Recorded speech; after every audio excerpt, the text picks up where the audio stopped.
gonna do Might have commission. just been written blah blah blah. So, hey guys, welcome to the Commission Project. Again, good to have you guys back with us. So we today have very special guests. We've got Sarah sitting over there. Yay! And we have Miss Jess sitting here with us. Yay! And of course, if you don't know, I'm Wendy. This is Rejoice. and this. Johnny. Sarah, we'll start with you. Tell us, what do you do? At the moment, Yep. I am working 2 jobs. One of the jobs is my own job. I work for a company and we go into different schools and we teach sports to like childcare age and then after school programs. And during the holidays we run our own like holiday programs and I just get to teach sport all day, run around a bit, play a couple of games, get the kids super tired and then send them home. So that's a bit of fun. And my other job is just in hospitality, just serving and Nice. Yeah. So on those days, you reach your 10,000 steps? Or? yeah, I'm hitting like 12,000. Did you know that 10,000 steps is all a myth though? Yes. Did you know that? It came up because like the speedometer became a thing and they were just like, we want people to like reach a goal. Yeah. Yeah. So it's actually, I think it's supposed to be like between 7,000 and 8,000 steps. Yeah. Is it legit or is it, No, is it just a thought?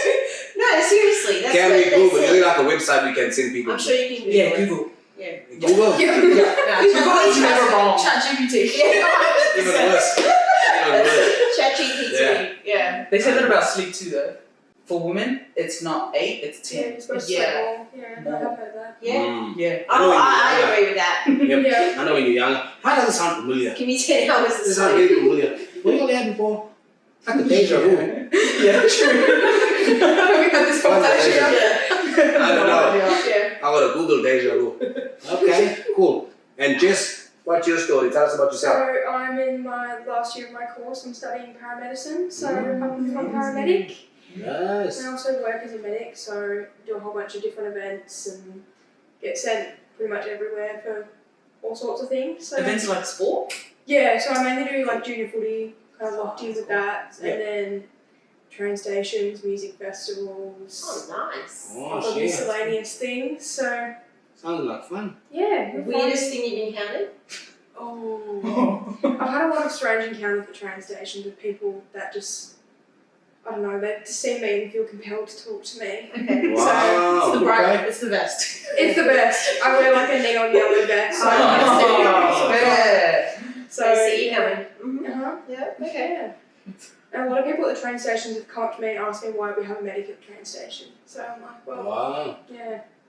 Curiosity killed the cat. Can I actually ask, why do they have a medic at a train I think station? it's because Metro, like if someone gets someone on the train, Metro needs to keep their Okay. trains running and people get upset when Oh. the trains don't run right. So we need to make sure we can get them off and Yeah. Okay. yeah. Just so our audience know, what's your ages? I'm 20. 20? And I'm also 20. Also 20. Why we like to get ages is we're trying to just work out, because the common assumption is young people are lazy, young people are not ambitious, young people don't want to try, young people of the 21st century got life easy.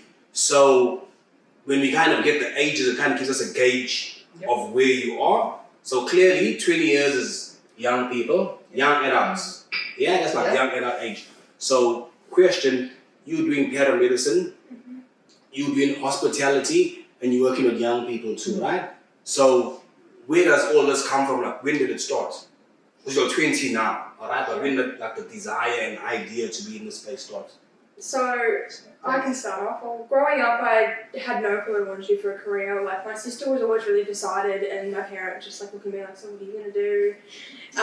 But then at the age of 14, I don't know, something just clicked in my brain, and I decided to head towards the medical path. Wasn't quite decided, like exactly what. I think throughout high school, I was like bang on paramedicine. That's what I want to do. Okay. When I first When we met met, I you, you was were like, I'm doing paramedicine, and then I like met like where it was a class view like the year later. I was like, oh, like what are you doing at school? You're paramedicine. I was Yeah. like, oh, yes, 100% set on paramedicine. Yeah, so definitely my senior school, I was definitely set on that. So that's kind of where we've headed. But, Okay. So that's what, year 10, 11?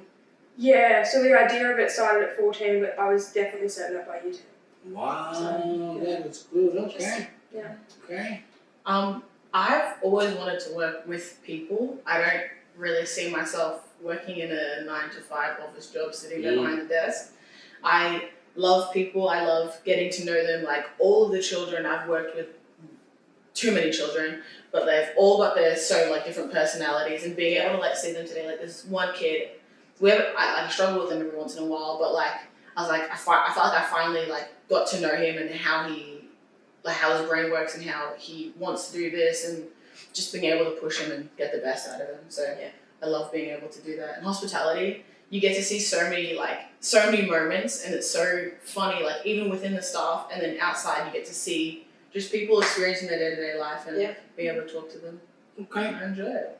So you two, as from teenage years, what age? Wanted to work with people. I think I was 15, and I was I don't like the idea enough of sitting behind a desk. That was the go. Okay. So Joyce was a teenager when she made up her mind to go to university. Is that true or false? Made up my mind, decided for me, same difference. I was kid number 4. Yep. And no one had graduated uni yet. Yep. So it was decided for me. But I always knew that if it was something I was going to pursue, it would be something that I could finish. So I kind of went into the design field type thing. So was university chosen for you, or was the stream of study chosen for you? Which of the two? University. Okay, but you got to choose one. But I got to choose what I wanted to do and where I wanted to go, which was pretty good. Okay, I suppose that makes a difference. Okay, fair. Meeting in school and then coming into obviously after school and uni and just life after school. Was that transition easy? What helped you guys through it? We've had this conversation recently. It was we weren't super close in high school, and then she helped me get a job with her at Subway, and then we became closer. Yeah. Okay. And then we both didn't like that job, and we both left on the same day. Then she was gymming, and I was I'll go to the same gym as you, and then we just started hanging out more. Got a license, that was the best thing that happened to both of us. And then just gym, became friends. Gymming at 6 a.m. every morning when she was at TAFE. So I'd drive us down and then drop her off at TAFE. Bless her. Like a proud little mum. Exactly. And then I'd go off to uni. So I'd get out of the car and have 3 bags, my gym bag, my TAFE bag. I had the same. I went to uni straight after the gym. It was great. So this is not the typical youth story I hear all the time. I'm taken aback. Okay. You guys clearly you like working. You like getting up in the morning early and working out, making money, making serious decisions in your teenage years, okay? Where is this energy coming from? Are you chasing or are you trying to get that massive house, or you're career driven now and be the boss over people? What's making you be these ladies that's nah, I want to work out, I want to be part of a team, I want to work and make money. Where's this coming from? What's it? Would you like to go first? Is it a speech you heard somebody say something? I don't know. Where's it coming from? I feel just growing up, my parents always taught me you've got to work hard for what you get, and I've kind of just stuck with that. So in terms of having a job and having all that discipline to do that sort of stuff, and especially with the gym as well, it's a way that I can push myself, and that's something I can do by myself. I don't need other people to kind of influence that. I can just do that on my own accord, and that's good. It's a good way to test limits. It was just seeing everyone around me, my family, doing so well, and seeing friends, cousins, just everyone around me, seeing them working really hard, it really made me be hey, I have to kind of make this decision of how I want my life to look. And just seeing everyone work as hard, it made me want to work hard to get to wherever my goals were. Fair. So this is a curveball question. Okay, curveball question. I've got a shock. We did an interview of a few young people the other day, and this knocked me off my seat. So, question: How many alarms do you set on your phone to wake you up in the morning?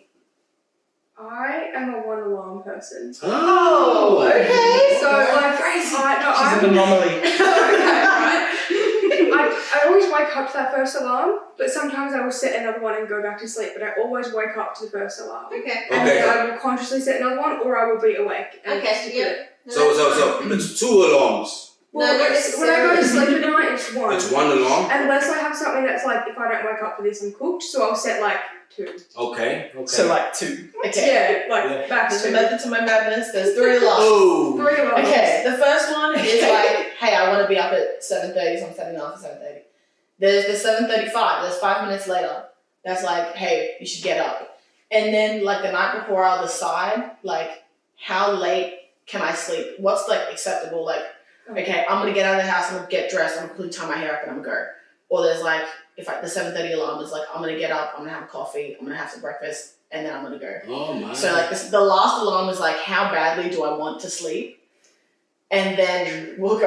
Okay. That is Oh. valid. There is a method to Mm. that. How like She's where's fine, the alarms. where's the sacrifice There is a lot that of we're thought. able to make? I also have that thought like the day before, it's like, what do I have to do? And then I set an alarm for it. But there is days where I wake up to an alarm and forget what day it is and why I set the alarm for that time. Why am I like this day? Oh my. Yeah. But Joyce, you 5 alarms. I already don't like fall asleep at a good time. So I'm going to sleep at like 1 a.m., 2 a.m. So obviously I'm going to naturally just set like 6:30, 6:35, 6:40, 6:45, 6:50, 6:55, 7 o'clock. After 7 o'clock, it's like 10-minute intervals of like, okay, get ready now, eat now. They're like reminders. Oh my god. But it's normal, okay? Everyone's looking at me like I'm going to head out of That's fine. Everyone right? has their That's own little ritual in the morning. I think it's a generation. Yeah, I just set an alarm and get up. Gen X. Okay. These are Gen X. You guys are No, Gen. we're X. Your ex. I'm X. And me? Y. You the Y. You're Am I the Y? They're like why? Like Joyce, what are you? No, you're a boomer actually. Whatever, dude. What are you? Yeah, no, what you are is different to what your birth year is, to be honest. Because Johnny Clay is like, he's a boomer, Yeah. but he's a Gen Y. I feel You so know? bad. Yeah. What are you? Gen Z. Gen Z. Oh my gosh, and y'all too? Gen Z. Yeah. Gen Z. Yeah, it's a Gen Z thing. I think these Yeah. alarms. God Slowly, bless Gen slowly. Alpha. I think That's they're the- millennials. I think it's a millennial. Yeah. So please, guys, pop it in the comments. How many alarms does it take to get you up? So far, if it's 2+, you definitely.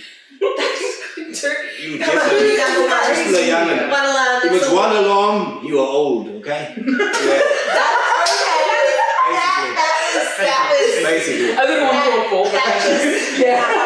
And if you don't use any alarm, well, That's Johnny. That's- that's speed, bro. That's- If you don't use any alarm, you're retired. 100%. Yeah. There you go. Okay. Crazy. Very So- visually live. 2 busy young girls working, training, doing all of these things, right? It's what we call adulting. We call it responsible living, etc. What do you guys do for fun? Like, what does a fun activity look like for you guys? Like, what do you do? Depends, like, what I'd like. Like, a fun activity, like, I'll call Jess up, thank God we live 5 minutes away from each other, Yeah. and be like, do you want to go to a playground? Do you want to go and, like, do you want to go do an activity, watch a movie? Do you want to go do something?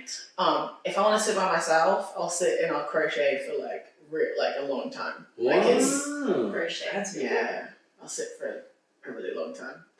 What's crochet? It's It's like knitting, but with like one stick One with a hook. one hook. Yeah. Crochet is the French word for hook. Oh. Yeah, because knitting needles don't have a hook on it. No, do they they? just- They just slide off. sticks. That's Yeah. frustrating. That's really confusing. I think it's funny watching Johnny process what's happening. Like, knitting makes sense. Like, the image in my head makes sense. You can, okay, cool, I'm pulling something from whatever knot. And crocheting, like, this is Crochet one is, hook. The one crocheting is more of a, like, you create a knot, like you create a stitch. Yeah. Whereas, But, like, what's feeding that? You know what I mean? Like, if I got a string, like, you got a string or whatever, what's it called? you know when you like Yeah. twist, And the you- best way to describe it is like when you like twist like a rubber band, you like twist and become like that. You're like twisting the wool in a way to create a stitch. Oh my That's what God. you're doing when you're Okay. crocheting. That sounds like fun. And you've made a few things? Made quite a few things. Okay. I'm working on 2 projects at the moment. Yeah. That'll take longer. So what kind of stuff? Like blankets, clothing? So my very first attempt, I made just like granny skirts. You're gonna practice somehow. Yeah. And then I was scrolling through Pinterest and I came across this top and I was like, I'm going to make this top. And I was like, I've given myself 3 months to make this top because I wanted to wear it for a concert. I made that top in a week. I was sitting there and I was like, I need to get this done. And then I wore it to the concert, got so many compliments, which was so great. And then my sister wanted something, so I made her a top. I made a baby blanket for my cousin. I made Jess a blanket. Yeah, I'm still waiting for mine. It's okay. It takes such a long time. And then I was just playing around with some yarn for a while, just buying cheap stuff and trying different, because there's so many different patterns and stuff you can follow. So I was just trying, creating different things. And the one project is almost finished, but it's really repetitive. So I'm trying to put it to the side. And, I'll finish that when I finish that. The other one will be a lot longer because it's a dress. So that'll be nice. good. So It'll take a while. yeah. That is good. And Jess, what do you do? Well, I usually, the gym is my escape a lot of the time, and I also procrastinate a lot at the gym because I know a lot of people, so I end up yapping for 3 hours. But There you go. but I also have a phase where I do a lot of baking, which it's been a while because uni takes up a lot of time. Wow, So I just don't have a lot of time for that anymore, but I would like to get back into that. Baking. What's your favourite thing to make? What's a good question? I went through a carrot cake baking phase.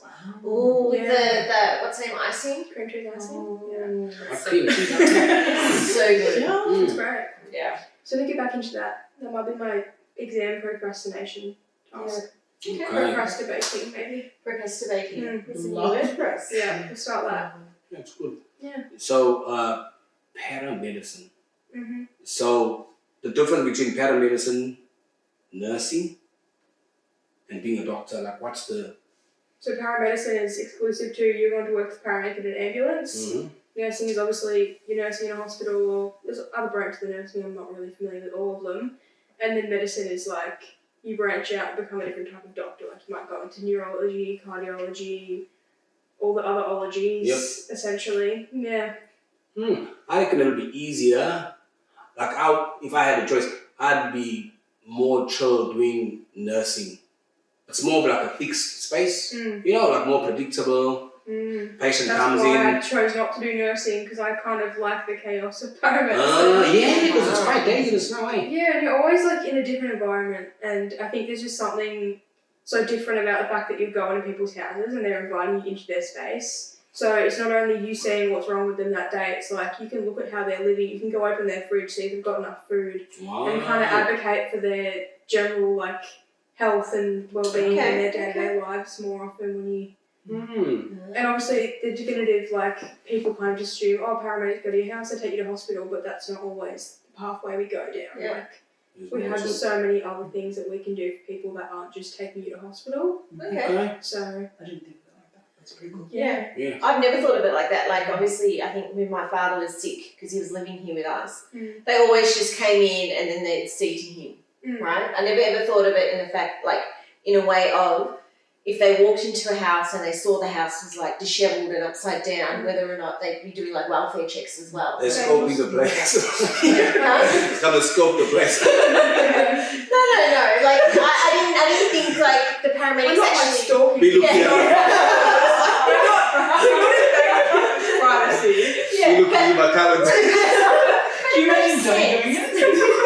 But it would make sense that you're going to do a welfare check. Yeah, I can make sure that, especially the elderly, you can make sure actually they've got family there that can come visit them or look after them. Yeah.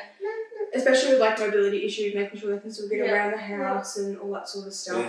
Yeah. And Sada, you work with children, right? Yes. So working with children is fun because loving and they're cute, etc. However, other people's children can be a handful. So it takes a certain kind of person to work in that space. I work in a high school. Working with high school students that's a controlled environment. At their worst behavior, they're still manageable because there's other supports in place, there's rules, etc. that you can use for consequences, etc. But working with young people, kids, unpredictable, Very. and kids be unhygienic. Mm-hmm. You know what I mean? So how do you manage? Yeah. How do you manage? Oh gosh. So like from the company, they give us like a list of things that we just have to keep an eye out for. There's like the main things. I had a child today. There's like his like mouth on the soccer ball, and I was like, hey, do you think that is smart? Like genuinely, like do you think that is like healthy? And he goes, no. And I'm like, okay, so we're gonna remove it from my face. We're not gonna like lick the ball. And like the part that like gets me sometimes. I was working in a school this afternoon. This kid had his hand in the pants and pulled it out and then touched one of the balls. And I remember not touching that ball. I just kind of left it. And another educator, like the actual teacher, came to put it in the bag. And I was like, "Thank you." Now I'm gonna go home and like spray these out on the lawn because I'm like, I'm not touching any of these. And okay, so with the kids come the parents. Yes. Yeah. Not many parents in childcare, but after school hours, some parents like sit and watch. And honestly, sometimes it's more annoying to have parents sit and watch because like their children get super distracted, and it's like, my mom's there, let me go. And I'm like, we've got activities to do, we've got games and stuff like that. Never really had issues with parents. Just. They're always asking, like, how's my children going? And the majority of the time I can be like, your child's amazing. Like, they're listening, they're enjoying it. I love to see them back next week or the week, like, the next term and stuff like that. That's a lot of the parents I encounter are really, really good. That's good. And understanding, for sure. So, once again, guys, these are young adults. We know all these adult things. I'm looking in Melbourne, Australia, to find confirmation that young people are lazy, useless. What's the other description they use for young people nowadays? Youth crime is a big one. Youth crime. So I'm looking, Paint and everybody so with the same far, brush. we're not finding any. We're finding the opposite. That young people can do it. Yeah? So Joyce has a journey herself as a young person. And have you ever worked in aged care, in childcare? No. Children are Oh gosh. No, I couldn't think of it. Okay, you know what? There are worse things. But like, It's not for everybody. 100%. But they just work with youth. Yeah, youth. Youth that's is different though. Works and works. Youth can like look after themselves. Like, youth know how to, you they kind of can- see the supervise them. and you can like, It's like the start of their yak journey, to be honest. Like, But they can be high maintenance yeah, too. but you can still banter like with youth, and get them to just suck it Children up. like talking, like mumbling. I'm like, yep, 100%. I agree with. I don't know what I'm saying. Yeah. At least like with youth, you've got that like you can still banter with them and go, you know what, like just leave me alone now. They'll leave me alone, kind of thing. Yeah. But then they can challenge you though. Yeah, they do. They You know what I mean? smart mouths. Yeah, mouths they be coming are at really- you and be like, are you sure? It's like, dude, I told you, A, B, and C, suspect. How long? I'm gonna Google that. Yeah. Most of You them, know what I mean? they'll be like, "Where's my mom?" I'm like, "Your mom's coming very soon." It's like the start of the day. Like, apparently, you're coming at 5 o'clock. Your mom's coming really soon. Then the one day I felt like really bad, and she's like, "You have to do that to the child, like otherwise they're just gonna keep crying." Yeah. You can't do that to somebody, teenager. That's like Can't play sneaky music with them. Okay, next time teenagers. Pull out their phone and start calling their parents. Yeah.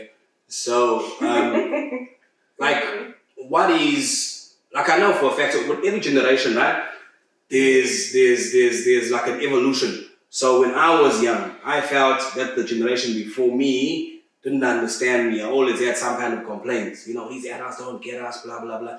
And my parent generation, they had the exact same thing. Like they felt that their parents weren't listening to them and understood them, etc. And it's evolution, it's change. Now, from a young adult's perspective, right, you've seen like the impossible become possible because of what you've done, and how you're working hard and you're studying and doing all of these things. But like, what's that one thing that you guys say, look, as adults, as the community, as leadership, government, whatever you label it as, you guys are missing this thing in our generation? What's that one thing, if any? They're missing the fact that they were in that position once. Like that you were, like, I'm not going to say everyone, I can't say everyone, but a lot of the time it's like, hey, you were also like 20 once, and I know like that You've moved on from that, you've grown, whatever. But you were also once in my shoes. And sometimes people understand, and sometimes they're like, you'll get over it, you'll get through it. But I'm like, okay, I know I'm going to get over it, I know I'm going to get through it. But like, how do I get through it? How do I manage it? How do I don't know. Actually, the biggest struggle for me turning 18 was paying taxes. It was the hardest thing. Tax return and all that was the hardest thing for me. I couldn't. And no one teaches you. No.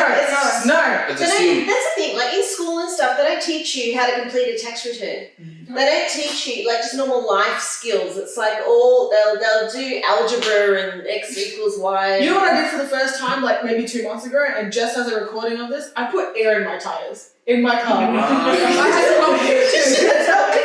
I was do like motor classes. No.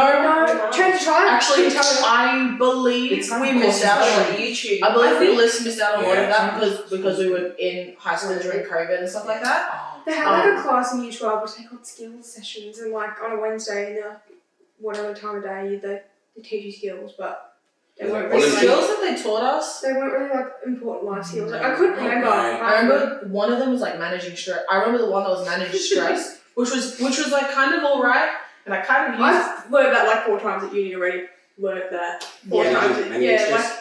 And then they do managing stress. It's like a tick the box exercise nowadays. Yeah, it's like they teach us mindfulness at uni. Do you know what they also taught us? And I still have all my notes on my phone, but it was how to like book holidays and like go traveling. Oh, they taught you what websites to go to.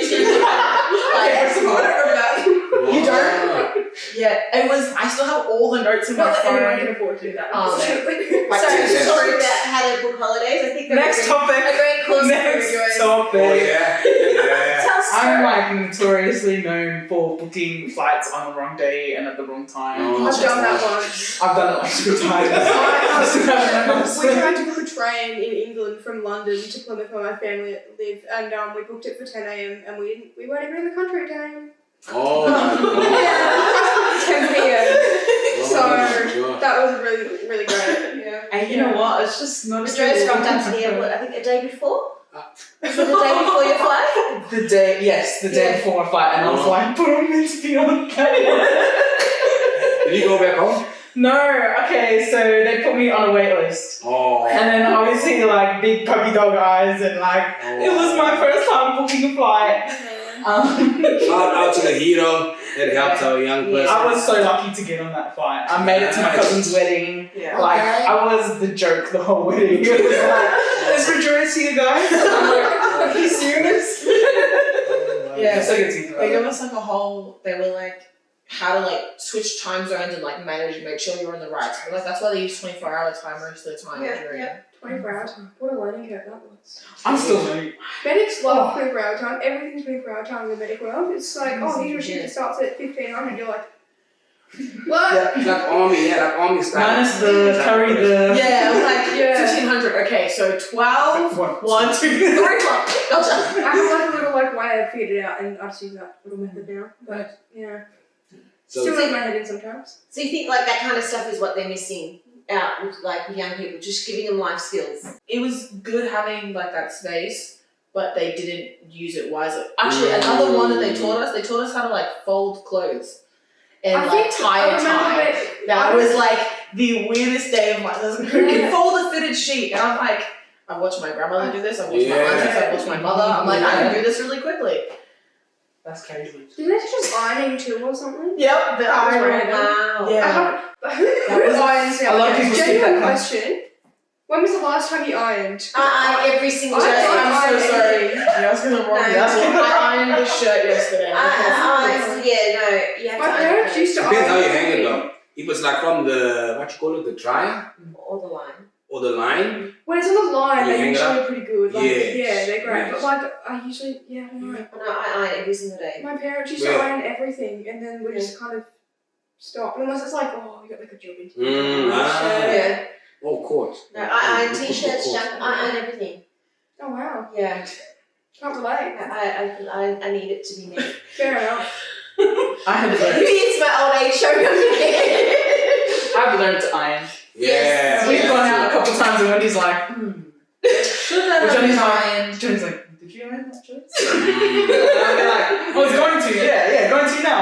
yeah, I remember the one time I was about to leave the house and my dad's like, iron your shirt.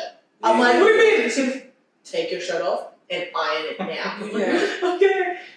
It depends who raised it. Like I was raised by my grandmother, so I'm raised with a lady whose values come from 1924. You know what I mean? So yeah, it's different. It just depends. So Sada says what the adults or society is missing today with regard to young people is like relatability, basically. Yeah. They're forgetting that they were once young and they just They think. once had to learn how to do taxes and learn how to take their Yes. cars and all that crazy jazz. So it's like whatever is, and I think that's like the missing piece. If we can help young people in that area of, as opposed to telling them, do, it's show, coach, mentor into the right direction. Just what you reckon? I think one of the other skills that needs to be taught more is like budgeting, because the amount of times I've complained to my parents about having to like pay car insurance and like memberships. They're like, oh well, it's not that bad because like they have a mortgage. I'm like, well, you guys have it obviously worse because you have more bills and you own a house and all that sort of stuff. But for me right now, being a young adult, like I've never had to pay bills before, Yeah. and now I have to. What do you mean? There you go, yeah. So it's kind of understanding like I'm not complaining because I'm in a better situation. Like I am in a better situation in terms of how much money I've got to spend on that sort of stuff, and I do understand that. But like they're kind of just like we have it worse. Yeah, You're you fine. gotta figure it out. You figure it out. But budgeting is like one of those things that it took forever to wrap my head around. Understanding like where my money is to go and like I reckon it's a must, yeah. How much you should save and Exactly. all that jazz. Have to learn how to budget. And that's true. Like when I was at school, like we weren't taught. We were taught, this is now, I was in high school in the 90s. So we were taught how to obey. We were taught how to do work. We were taught how to comply. But I don't think they really taught us finances, managing your finances. Like Exactly. they call it the financial literacy. Yeah. That wasn't taught. We were taught how to add 1 and 1 to make 2 or whatever, but not financial literacy. And then like when we began to work and all that sort of stuff, we had this money coming in. Okay, what do I do with it? What is buy lollies? What is buy clothes? And sometimes I look at my paycheck and I'm like, I know what tax is and like, but then like superannuation, you Yeah. know what that was. Yeah. And then you like see it in your paycheck, you're like, what does that mean? Or when I like, I don't know why, but I had certain weeks when I was working a casual job where I'd work so many hours that it would pay like $7 off my HEX debt, and I was like, what is that? I should not be paying that off yet, but it confused me. Yeah. True. And like when you get paid like allowance and stuff, it just you don't know what it is half the time. That's true. Yeah. Yeah, we've got to teach more of that stuff. And I think, look, it's back on, okay, maybe not schools only, not maybe community centers, maybe like families, uncles, aunties, nan, pop, you know, moms, dads. I think they have like that luxury of time with the young person. And I think if it's taught in that space, it kind of supports the young person. Because the worst thing is you find, because you guys are still in your 20s, that you're going to get boyfriends. You need to get boyfriends there. You're going to get boyfriends. You're going to become fiancés. You're going to become husbands. And then together, you're going to talk about budgeting, because now there's like a house, there's cars, there's all of these other things. And if you're not financially literate, things could go very wrong, very fast. Like thinking about that now, like back to school, like yeah, they taught us money and like counting money and whatever, but that's just decimals. They weren't like Actual physical money. this is physical money and this is what you need to do with it. And even like opening bank accounts and just figuring out what bank you should go with, and like interest rates and boring stuff like Yeah, that. we learned about interest rates, but we didn't learn how that will actually affect us and what you choose. And there was every single time I'm at work, especially when I'm at Metro, everyone who's like twice my age was compelled to give me life advice. And a lot of the time it's about superannuation. Like investing in super. And I'm like, as far as I'm concerned, like I have a rough gist of what super does and why you need it. But like, I don't know. I don't know why they're like, you should invest in it. Yeah. Like, You gotta, it's, maybe explain more, like break super down, like what is super, how does it work, like how does it benefit you, because like super is like a long-term thing. Exactly. Yeah. They're like investing while you're young and while you still can. I'm like, well, why can't I do that later anyway? What's stopping me from doing that later? Yeah, It's a good there's also question. a limit to how much you can actually invest in it as well. And then you have to access it early as far as I'm concerned. I didn't know that. Yeah, there's Also, actually a like, limit. There's apparently like insurance on your super as well, which I don't have. I don't know if I should have it, but I should probably look into that. Yeah. Don't know where to start though. That's a tricky one. There was like a news report or whatever about super insurance. It was like, I forget what the super, like what the company was, but they weren't being faithful with that. They were really dodgy with it, So, I mean, if adults are back to wrap their minds around that, imagine a young person. And when I first turned 18 as well, my job's like, oh, can you provide your superannuation details? And I was like, don't have those. Yeah. Yeah, so I just kind of had one automatically open and decided, no, I don't want that. So, and then I had like another job at the time, I was working 2 jobs. So they opened another one, so then I had 2 super accounts. Then I was like, which one do I want to stick with? Then I tried to merge them and I had to merge about 5 times and I was finally merged. It was like, whole thing. Ridiculousness. That's super for you. Maybe I should teach that at school. Yeah. I did white cards in school, like white card, I think, and a few other things they introduced, like I think it's year 11. That's one of the things they should do though. Like get a tax, because everybody from the age of 15 can start working. Yeah. So it's like get a tax file number, open up a super account. Yeah. That should be like standard in why does it? business education or whatever course they call it. Yeah. Makes the journey easier. That's like the one thing I even like I know how interest works, I know how compounding interest works. Why don't I know how it affects me and how it affects my bank account and how I can use it to my benefit? Part of the issue when you get to senior school as well, I know, especially if you do like the VCE pathways, you pick your subjects and then you just do them.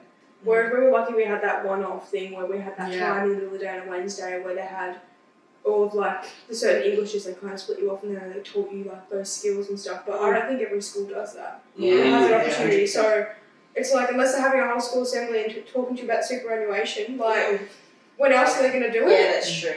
That's true. So maybe it's something I should start implementing like younger before you even have to think about like senior school, because then everyone's concerned about being like, I need to make decisions now, uni, career, what do you want to do? And there's also a lot of pressure on that in general, deciding what you want to do at such a young age, which a lot of people have no clue what they want to do. It's too much. So like what can you guys say to like other young people? Because obviously back in the day when you were in high school and all that sort of stuff, there's kids that did the right thing, but then there's some that did the wrong thing. So like what would you say to a kid out there that's looking at this channel, that's watching us now, with regards to taking charge of their life? Maybe they've made like the wrong choices back when they were in high school. Now they're out in the world, they're trying to find their feet and that sort of stuff. How does that kid come out of that dark space where they're at? Like, what can you tell that child? Wow. Like career-wise, at least I can say this: if you're interested in something, as much as like when I left school, I felt like sometimes I didn't have like a careers counselor was great, but when I left school, I was like, okay, I don't have that. But like you do, like you can approach like community centers. There's one near me, like your TAFE, like you can go in there and book an appointment and ask, how can I get into this career and how can I do this? That is one thing I use quite a bit. I can't lie. There you go. I think my main thing is that like it's okay to be clueless about certain things. It's just a matter of you need to know when to ask questions about it and make sure you're surrounded by people that are there to help you. And it's career-wise as well. It's like you can bring stuff.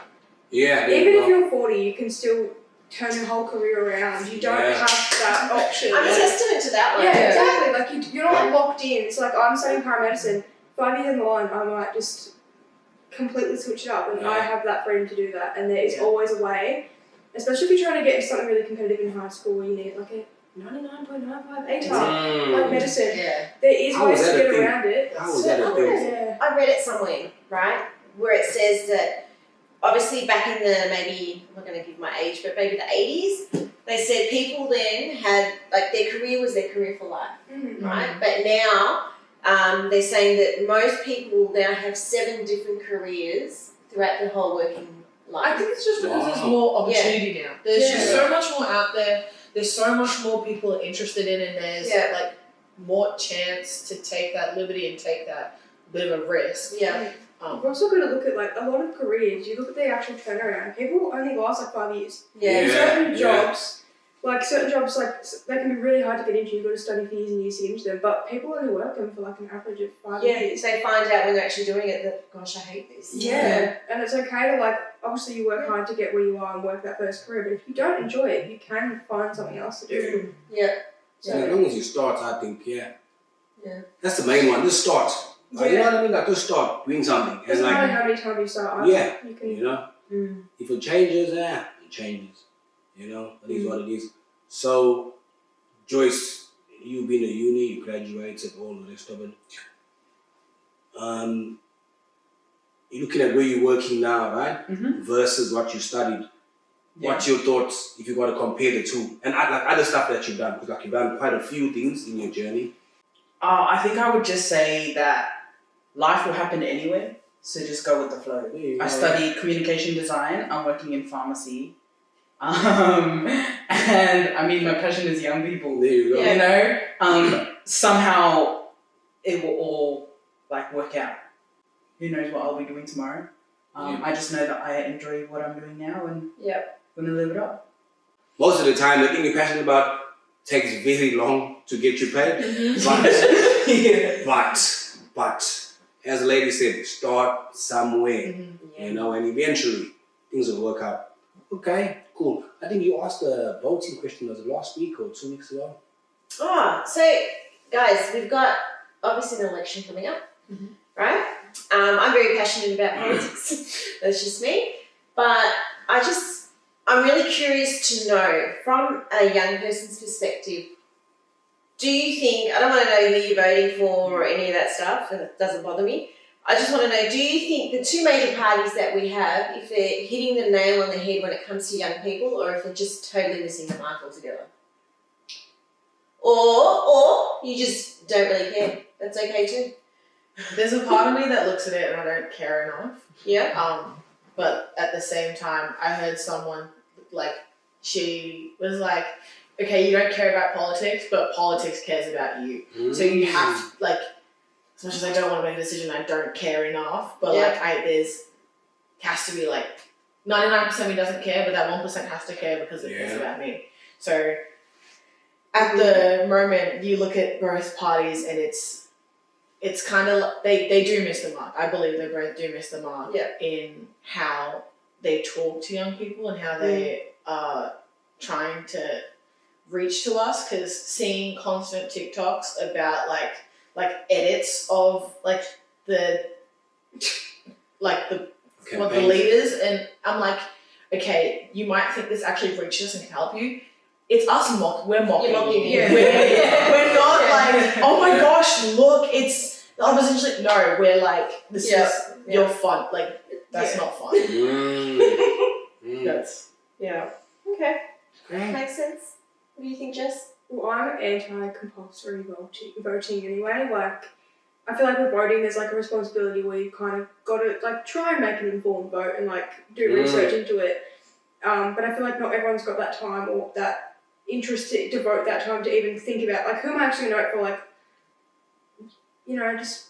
I think that's a really good point, because I think Australia is probably one of the only countries, and correct me if I'm wrong, where you actually get a fine if you do not vote. Like, I think it's just the biggest waste of time. Like, I think people who want to vote should vote. Exactly. And then those who don't want to vote, then you just got to be able to go with the flow. You don't complain. Yeah, you can't. Yeah, but then there's that though. People still complain. Yeah, but then I don't think they shouldn't, like, you can't allow them to be a voice if they're just going to complain, but how not would I know passionate. though? Like, if you never vote, right? Say like you're not into voting, etc. You don't vote. So the party wins, and this party doesn't favour your interests or whatever the case is. And you come complaining, I'm not going to know whether you voted or not. Most people who don't vote will say that they don't vote. Yeah. Like, they have no issue with telling you that they don't vote, right? Because it's like, it's just, I hate going down there on the day and having to vote. It's like time consuming, it's irritating. I would still vote because I'm very passionate about it, right? Yep. So that's fine. But I don't think it should be a compulsory thing, and you get a fine of all things. Like, you're already taking enough money off people. Like, why do you Do you know need how a much the fine is? I wouldn't have a clue. I've never been fined. Yeah, I think we it's gotta- just a fear-mongering tactic as well, because also when you're like Yeah. 18, like you have to enroll to vote Yeah. by like They a certain say date. enroll to vote at 17. Wow. Well, I got the letter in the mail when I turned 18, and I had until a certain deadline to do it, or I'd get fined, or I wouldn't be able to enroll in the next election, which means I would get fined because I couldn't vote because I wasn't Consistently. enrolled. And I'm just like, Oh my What? God. See, I think that's wrong. They shouldn't be doing that. If your parties are exciting enough and have something to actually offer people, people will vote. Mm-hmm. and So, literally half yeah, the parties, I find that like there's points where for both parties, like the main parties, there's points that are good about both, there's points that are bad about both. Yep. They don't all hit everything on the head. And like the older generation might go, oh, I really like this party because I do this, but they might not cater for the young people at all. Yeah, And then vice versa, where if Yeah. they cater for mainly for younger people, the old people will be like, well, what about us? Yeah. So it's a matter of there's never a party that's going to fit everyone Mm-hmm. and actually be able to provide the best for everyone. So That's true. Very That's true. fair. yeah. Democracy. At the end of the day, you're going to have people that complain. Yeah. So Yeah. Oh yeah, for sure. yeah. I think like common sense should be every single political party out there, everybody in power out there should have the foresight to invest in young people. Young people are the future. That's just the reality of it. We cannot prevent that. So if we give our young people the best, invest in more programs in schools, more community programs, free with the capital F. Come to spell free. FREE. Activities in every community for young people to access where they can explore, they can, if they're into arts, they can do that. If they're into graffiti art, they can do that. If they're into drama, they can do that. Can you I know? jump in? Yep. I was having this discussion with Jess just recently. There's no third places, right, in this environment that we're in now, right? Because of COVID, like you go to work or you go to school and you go home. Yeah, Right. yeah. If you watch the show Friends, they go to work or they're at Monica's apartment, but their third place is the cafe. They There you have go. that third community spot. They meet Yeah. people. They talk to people. Mm-hmm. That's missing. That's what I believe is Nowadays, missing. we've really just got pubs, clubs, bars, and Yeah, people do yeah. that. And And that's it's not- like, especially if you're someone that doesn't drink, it's like, well, you won't want to feel compelled to go to Yeah, those places. And it's Mhm. like, you've also got like the whole cafe thing where some people do like work at a cafe, and other people think that's disrespectful to the Yeah. cafe owners, and then you've got like the whole thing there. Yeah. We definitely need more places, like one that's A Right. third It's gotta be place. free. and then just having It's gotta be somewhere, free. yeah, Somewhere to hang out, have fun, Yeah. clean fun. No, it'd be yeah. great. We wouldn't have Yeah. to. Free, good quality. Yeah. Like my issue growing up has always been, okay, if you're gonna tell me going to the pub or going to the club is not good, it's not whatever healthy or whatever the case, dangerous, keep away, drugs, blah blah blah. Okay, cool, I get that. What's the alternative? Mhm. You know what I mean? Surely it can't be a shopping center. There's got to be something more than that. Something that's that I can access from my bicycle, from my scooter, from my skateboard. Just me walking. And I think it's up to the government and up to the councils, up to the community centers, up to the religious organizations in the area. Invest your resources and let's get spaces for young people to where they can legit go and not feel compelled to join your church, join your religion, to be part of your club. Just be able to sit there and know that in the space I'm safe. A, B, I've got people around me that are my peers who I can learn from. And of course, there are people in that space who are responsible enough to make sure there's no bad behavior, etc. But I think we cannot complain about young people unless we've given them the alternative. If we've given them the alternative and they choose to not go there and do the wrong thing, then I think it's fair to be like, okay, guys, we're giving you the right thing, you've done the wrong thing. Then that's fair. Otherwise, if we're giving them playground stuff in the community, when it's raining, what do they do? I don't think devices and streaming services are all good. There's got to be an alternative to that. So anyway, think about it. Yeah, Well, thank you guys for being with us tonight. that was really good. Today, so welcome. Yeah, it was good. What's good, everyone? Thank you for watching this video. Make sure to like, comment, subscribe, hit the little bell so you get notified for our next video, and we will see you next time.